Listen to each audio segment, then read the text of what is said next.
Executive functions are a set of skills that live in the front part of our brain.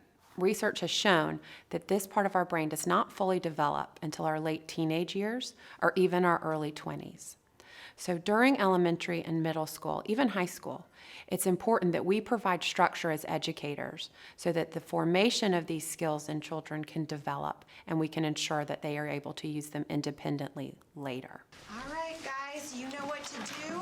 So it could be something like initiation. When I get up in the morning, I have to brush my teeth. I have to get dressed for the day, initiate all of those activities. It could also be organization, knowing where everything is, being able to put my hands on it quickly. Other examples of executive function might be kind of monitoring your behavior. So as you're in a classroom and you're slumped over and your head's on your desk, are you recognizing that that's a behavior that teachers are going to find disruptive? Being able to recognize that I have lost my attention or my focus has drifted, and then being able to pull yourself back into the lesson, that's an example of executive function. So a dyslexic learner may struggle with some of these executive functions because they're actually thinking about amazing and creative things. They have found excitement in something new that might feel off task, but if we can provide redirection to that dyslexic learner, then we are allowing them to explore their strengths. Just like any academic subject, organization needs to be explicitly taught to a student. It's just like science, it's just like history. It's a skill that needs to be directly taught, and we cannot assume that they know how to do it on their own.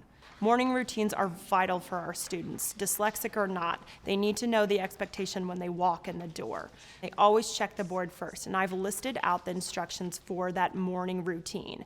And the first is usually the same. Unpack, get your snack, and turn in your homework. And then they'll check for any morning work or announcements. Technology is a great tool to use for any student struggling with organization. If they write down an assignment on a piece of paper, that piece of paper may never make it home.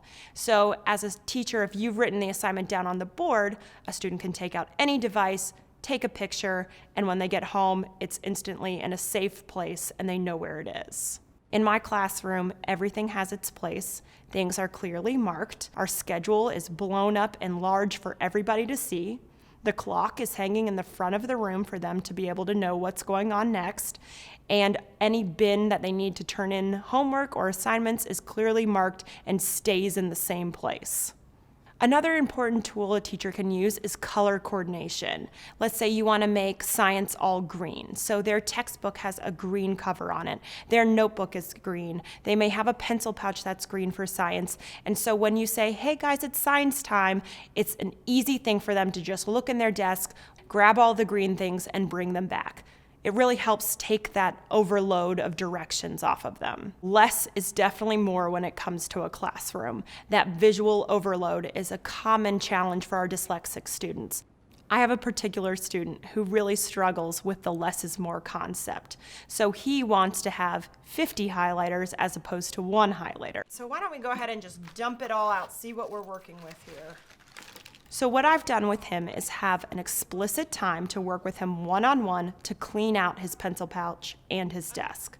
We sit, we talk about what is needed and what is superfluous, and we make that distinction, and we go put the other supplies in his book bag. He can have 10 highlighters, but 9 are going to live in his book bag and 1 is going to live in his pencil pouch. At the end of the week, you can have each student pull out everything in their desk, check that they have all their supplies. Have they taken the time to actually put the papers in the binder, not just on top of the binder or in a pocket?